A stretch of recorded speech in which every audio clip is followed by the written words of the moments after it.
박수하도록 하겠습니다. 예수님께서는 제자들과 우리에게 너희는 세상의 빛이요 너희는 세상의 소금이라. 그리고 너희들이 세상 살리는 주역이라고 말씀하셨습니다. 우리 성도님들 다 저보다 세상을 더 잘 알겠죠. 근데 막상 세상 나가보니까 세상이 너무 대단하고 나는 너무 보잘것없고 너무 연약하다. 그런가 하면 세상에 나가보니까 너무 세상에 문제가 많아요. 그리고 세상에는 어려움이 많아요. 세상은 완전히 전쟁터예요. 살아남기 위해서 치열한 생존 경쟁이 벌어지고 정의도 없고 의리도 없고 사랑도 없고 오직 살아남기 위해서 치열한 생존 경쟁만이 계속되는 세상입니다. 아니 이런 세상에 어떻게 우리가 저 세상을 살릴 수 있습니까? 나는 아무 힘도 없는데. 이런 세상에 우리를 보고 세상의 빛이라 너는 세상의 소금이라고 말씀하고 있는데 막상 세상에 나가보니까 너무 거리가 멀어요. 왜 세상이 이렇게 될 수밖에 없었을까? 그리고 진짜 우리가 세상을 보는 영적 사실이 무엇일까? 그러면은 어떻게 주님께서 우리에게 말씀하신 그 말씀처럼 우리가 이 세상을 살릴 수 있을까? 거기에 대한 우리가 확실한 답을 가지고 있어야 되겠죠. 창세기 1장 27절을 보면은 원래 인간은 하나님의 형상으로 창조됐다고 말씀하셨고 원래 인간은 생육하고 번성하고 땅에 충만하고 이 땅을 정복하고 다스리라. 그렇게 이 세상을 정복하고 관리하는 왕으로 세웠는데 창세기 3장 사건으로 말미암아 인간이 죄를 지음으로 말미암아서 이 세상은 사단이 지배하는 세상이 되어버렸어요. 그래서 이 세상은 누가 주도하고 있냐? 사단의 서밋들이 주도하고 있어요. 다시 말하면은 네피림이 세상을 주도하고 있다고 말해요. 지금도 세상을 누가 주도하고 있죠? 3단체입니다. 프리메이션, 뉴에이지. 유대인들이 세상을 장악하고 있습니다.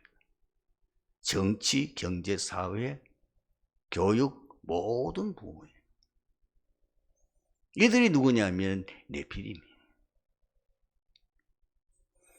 그러다 보니까 이 세상은 어려울 수밖에 없는 것이 사단이 하는 일이 뭐죠? 예수님이 밝혔잖아요. 예수님이 사단을 보고 너는 세상 임금이다.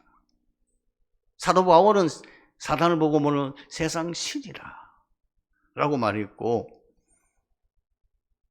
이 사단이 하는 일은 뭐예요? 인간을 죽이고 멸망시키는 일이라는 거예요. 그래서 사단은 광명의 천사의 모습으로 나타나서 이 세상을 굉장히 발전시키고 이 세상을 굉장히 뭔가를 이루는 것 같지만은 결국은 인간을 멸망시키는 일을 하기 위해서 그 사자들로 누구냐면 네피림을 사용해서 큰 강대국을 만들어서 전쟁을 일으키고 그리고 경제를 장악하고 세상의 모든 종교를 만들어 가지고 세상을 우상 숭배하고 다른 신을 섬기는 그런 세상으로 만들어서 완전히 흑암 문화가 세상을 지배하도록 만드는 거예요. 그런데 우리 성도는 아무 힘이 없잖아요. 아무 능력이 없잖아요. 어떻게 그런데 이 세상을 살릴 수 있냐는 거예요. 어떻게 주님이 사단이 세상을 지배하고 사단이 세상을 마음대로 주관하고 만들고 그렇게 하는데 어떻게 우리가 그 일을 할 수 있냐는 거예요. 세 가지 사실을 확실히 잡아야 됩니다. 세상이 사단이 움직이는 거고 이 세상에 사단 서밋이 좌우하는 것 같지만은 미안하지만 세상의 주인은 하나님이십니다. 꼭 붙잡으셔야 돼요. 꼭 믿으셔야 돼요. 세상은 하나님이 주인이요. 하나님이 이 세상 모든 만물을 주관하고 있어요. 그래서 하나님의 말씀대로 돼요. 그리고 절대로 사단의 뜻대로 안 돼요. 사단이 자기가 하는 그 계획대로 안 돼요. 하나님의 뜻과 하나님의 계획대로 된다는 사실이에요. 아무리 세상이 뭐 굉장하고 뭐 큰 강독이 일어나가지고 뭐 경제를 가지고 세상을 지배하고 모든 생을 노예로 삼는 것 같지만 그들 뜻대로 안 됩니다. 언제나 하나님의 뜻대로 돼요. 하나님 말씀대로 된다는 사실이에요. 두 번째로 우리가 이 세상을 보고 반드시 붙잡아야 될 영적 분명한 진리가 있는데, 하나님은 이 세상을 살리는 구원사역 중심으로 세상을 이끌어 가신다는 사실이에요. 항상 네 가지 사이클을 가지고 돕니다. 복음이 끊어지면은 사단이 활개를 쳐서 세상을 지배하니까 반드시 재앙이 닥쳐요. 지금 그렇잖아요. 지금은 복음이 거의 끊어졌잖아요. 여러분 인정하시죠? 지금 세상에 복음을 전하는 교회가 유럽 교회 다 문 닫았고, 미국 교회가 지금 무너지고 있고, 한국 교회조차도 지금 복음 제대로 안 전하고 있고, 어디 지금 세상 복음 전합니까? 그러니까 아무리 발전해도 소용없어요. 뭐죠? 사단이 인간을 죽이고 멸망시키는 그 일을 하기 때문에 이 땅에는 온갖 재앙들이 닥치는 거예요. 그 중에 대표적인 지금 코로나 사태 아닙니까? 아무도 못 막잖아요. 이때마다 하나님은 성경 보니까 렘넌트를 일으켜서 복음을 회복하는 일. 그 일곱이 렘넌트가 증인이. 그래서 지금 렘넌트 운동하는 이것이 하나님께서 하시는 일이라고 말해요.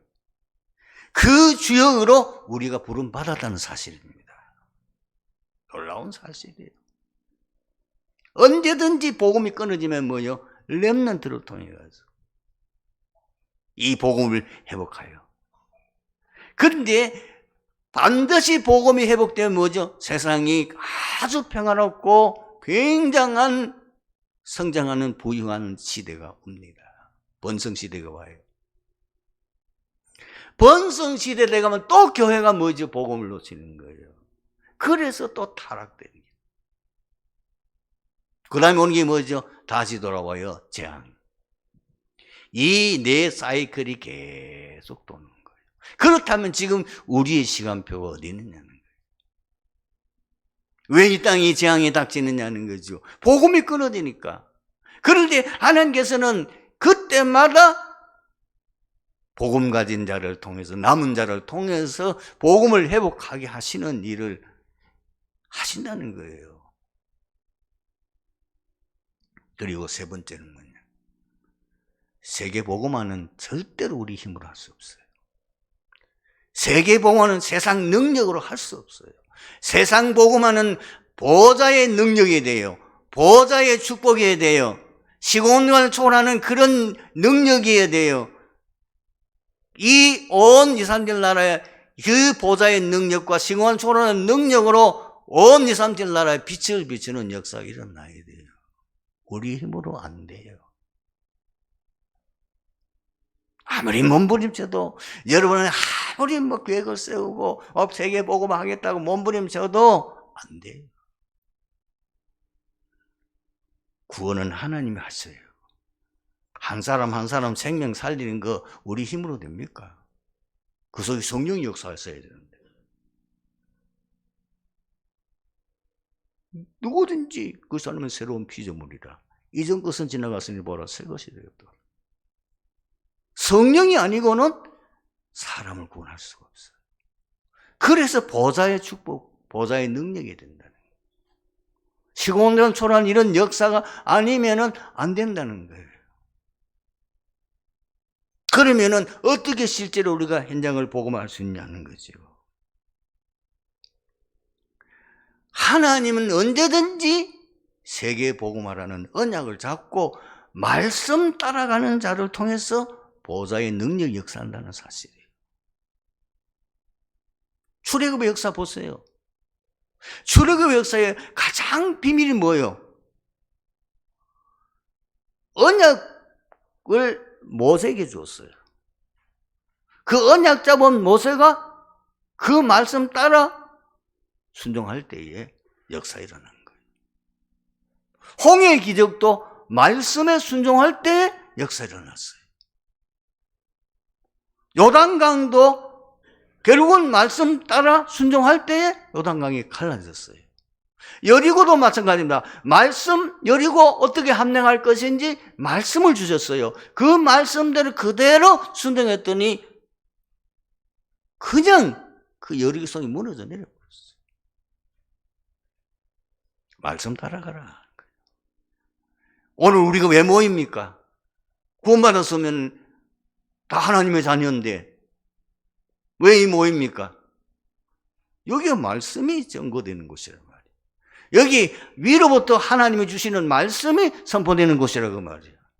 그래서 주일 예배가 중요하고 주일 강단이 중요한 이유가 뭐냐면은 하나님께서는 지금 이 재앙지를 막고 다시 복음 회복하는 그 시대에 그 렘넌트로 남은 자로서 우리를 부르셨는데, 그래서 하나님이 한 전도자를 세우고 교회마다 또한 귀한 지도자를 세워서 그 말씀의 흐름을 같이 타면서 저 현장에까지 복음운동 하도록 지금 하나님 하고 있다는 사실입니다.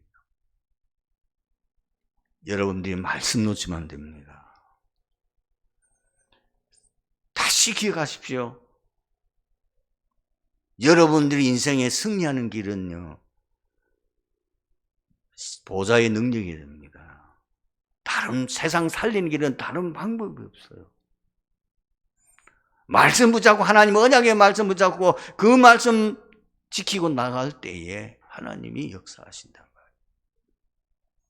그래서 항상 여러분들이 인도받아 나가려고 하면은 우리가 뭐든지 하기 전에 확인해야 될 거 있어요. 이 하나님 뜻이 맞느냐? 그걸 답 나올 때까지 움직이면 안 돼요. 이 하나님 계획이 맞는가? 내가 하는 일이 정말 이 하나님 계획이 맞나? 이 하나님 뜻이 맞는가? 그것을 계속 분별하세요. 그 답이 안 나오거든. 여러분들 움직이지 마세요. 많은 우리가 왜 사업하는 사람들이 다 복음의 언약 가지고 나름대로의 목표를 가지고 하는 일도 하냐면은 쉽게 말하면 지 쪼대로 하니까 그렇잖아요. 뭐든 하나님 말씀이 딱 내게 떨어져야 돼요. 이 하나님 계획이 맞다는 확실한 하나님 증거가 내게 있어야 돼요. 그래서 하나님의 뜻을, 하나님의 계획을 늘 분별하는 그 부분을 놓고 기도합니다. 그리고 하나님 능력 받아야 돼요. 그래서 기도하는 거예요. 우리가 언제 하나님의 능력이 옵니까? 기도할 때예요. 우리는 지금 보좌와 송할수는 뭐죠? 하나님 형상을 가지고 있잖아요. 우리는 하나님과 송할수는 하나님의 영혼을 가지고 있잖아요. 그리고 언약적으로 기도할 때에 하나님의 형상이 회복되어질 뿐만 아니라 우리 영혼에 하나님의 이 보좌의 능력이 임하게 되는 거예요. 이때에 실제로 뭐예요? 현장을 정복할 수 있는 역사가 일어나게 된다고 말이에요. 본문은 예수님께서 무리들에게 곡식과 가라지의 비유를 말씀하셨는데, 제자들만 있을 때에 제자들이 예수님께 이 비유에 대하여 설명해 주실 것을 요청하셨을 때에 곡식과 가라지의 비유를 설명한 내용입니다. 여기서 말하는 가라지는 독보리의 일종으로 가짜 밀이라고 불리기도 합니다. 싹의 모습이 밀이나 보리와 아주 흡사하여 실제로 이삭이 패기까지는 식별하기가 어렵다고 합니다. 그런데 사람이 잘못해서 먹었을 경우 급한 설사와 구토 등의 증상이 나타나며 심한 경우에는 목숨을 잃게 될 수도 있다고 합니다. 중요한 것은 왜 예수님이 이 비유를 드셨느냐? 왜 이 비유를 들었냐는 거예요. 왜 제자들에게 이 비유를 설명하고 우리는 알아듣지를 못해요. 듣기는 듣는데 육신적 알아듣는 거지요. 이 비유를 통해서 말씀하시고자 하는 메시지가 뭐냐는 거예요. 이 말씀 통해서 첫 번째로가 깨달을 수 있는 메시지가 뭐죠? 이 세상에는 두 종류의 사람만 존재하는 거예요. 그것이 오늘 바로 38절에 있는 말씀입니다.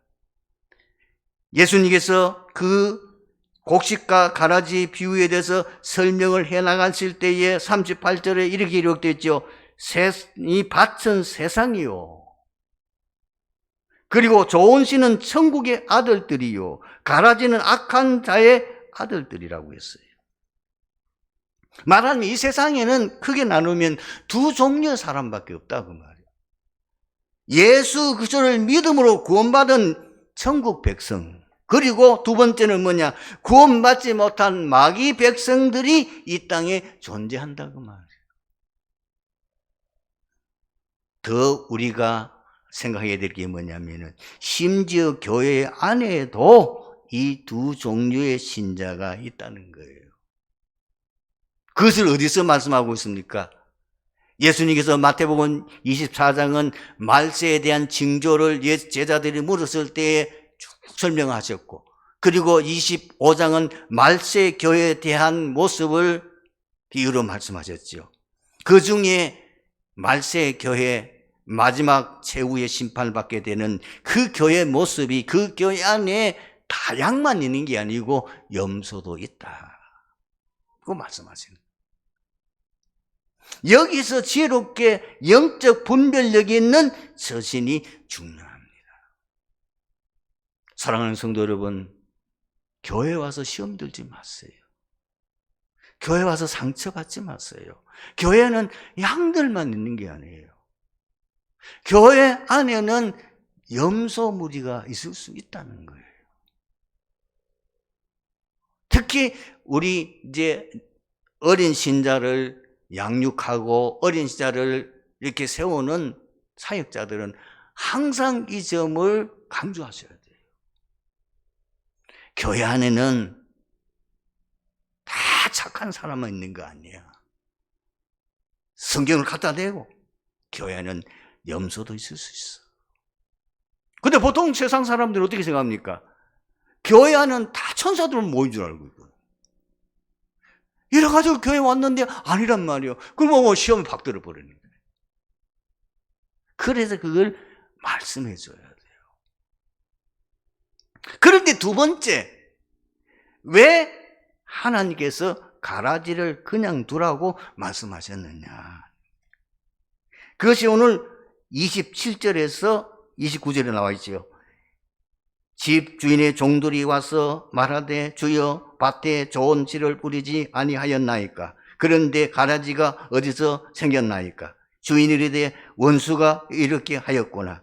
종들이 말하되 그러면 우리가 가서 이것들을 뽑기를 원하시나이까? 뭐라고 말하죠? 주인이 이르되 가만두라. 가라지를 뽑다가 곡식까지 뽑을까 염려하노라. 아까도 얘기했지요. 교회 안에 왜 가라지를 그냥 두게 하느냐? 오히려 그것을 뽑으려고 하다 보면 교회가 무리가 일어나요. 그것 때문에 교회가 문제가 생길 수 있어요. 그러면은 누가 시험 드느냐? 아까 얘기했듯이 교회는 전부 다 천사들만 모인 줄 알고, 교회는 전부 다 착한 사람들 모인 줄 알고, 교회는 거룩한 무리들만 모인 줄 알았는데, 교회 오니까 이게 분쟁이 일어나고 있단 말이에요. 교회가 뭐 이런저런 문제가 생기단 말이에요. 제일 먼저 어린 신자가 상처받고 시험 드는 거예요. 그래서 가만두라는 거예요. 왜 가만두라고 합니까? 두 번째가 더 큰 이유가 있어요. 뭐지요? 악한 자들 통해서도 말씀을 성취하시고 하나님의 뜻을 이루기 때문입니다.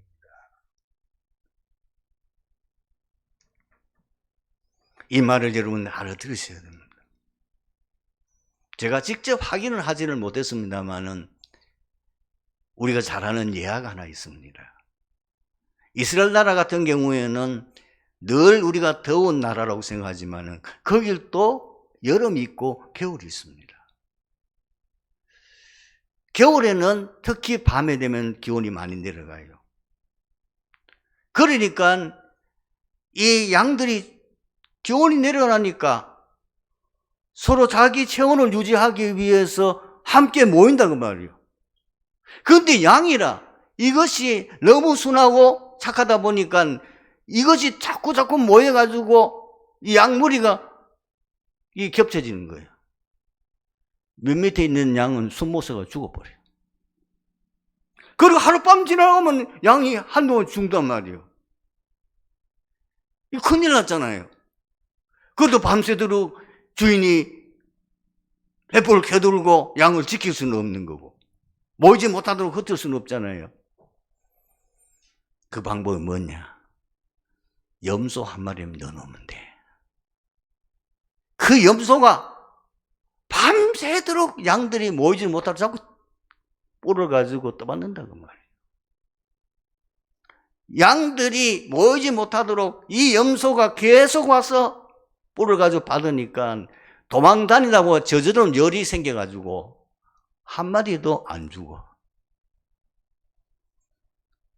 저는 뭐 배를 타본 적이 없지만은 저 깊은 바다에 고기들이 많이 있잖아요. 그게 또 아주 굉장히 깨끗하고 씻는 고기들이 많이 있는데, 이제 그 중에는 굉장히 고급 횟감으로 쓰는 고기들이 그 안에 있는 거예요. 그래서 큰 이 원앙어선이 가서 거기를 잡아가지고 이걸 그대로 바닷물을 거기다가 퍼서 담아야 그 고기를 넣어가지고 그대로 싣고 이제 돌아온단 말이에요. 그러나 그것이 걸리는 시간이 수십 일이 된단 말이에요.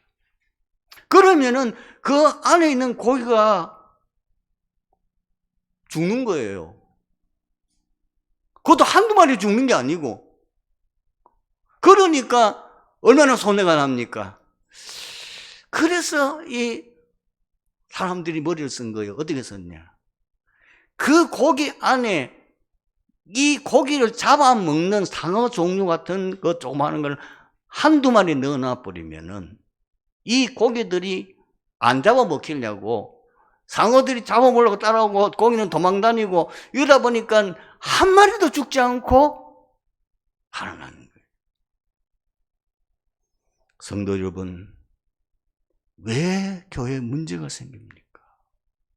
왜 성도에게 어려움 옵니까? 그 어려움 없으면 얼마나 좋겠어요?